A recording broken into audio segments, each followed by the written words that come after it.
Қарапайым ананың босануы өмір мен өлімнің шекарасына айналды. Дәрігерлік қателік бір отбасының тағдырын қалай өзгертті? Бұл бейне дәрігерлерге сеніп жаны қиналған ананың шындығы. Бастапқы қуаныш. 2024 жылдың тамыз айы. Алматы қаласындағы 2 қалалық перинаталдық орталық. Жасана 3-ші сәбиін дүниеге әкелді. Жаңа өмір, қуаныш, болашаққа үміт.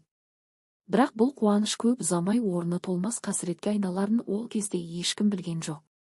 Аурудың алғашқы белгілері. Кесір тілігі арқылы босанғаннан кейін әйелдің денсаулығы нашарлай бастайды.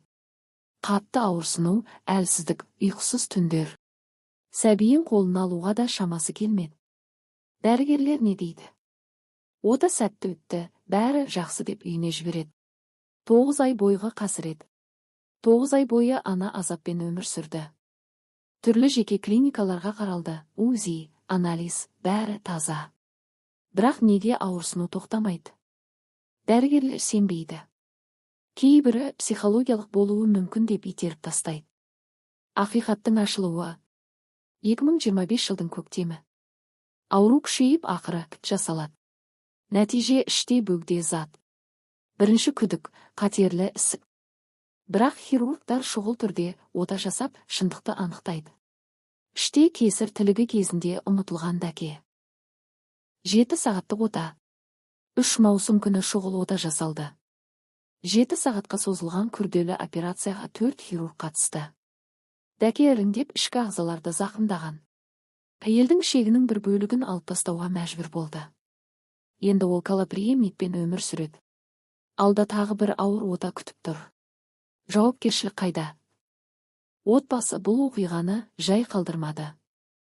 Әйелдің заңгері Анна Чернова медициналық мекемені сотқа бермек. Бұл кәсіби немқұрайдылықтың айқын мысалы дейді ол.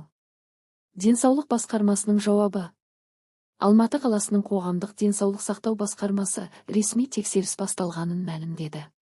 Қр денсаулық сақтау министрлігіне шағым жолданған. Қазір бұл іске қатысты тергеу жүргізілуде. Бірақ ең бастысы ананың денсаулығы, оның өмірі. Оны кім қайтарады? Әлеуметтік желіде бұл оқиға үлкен резонанс тудырды.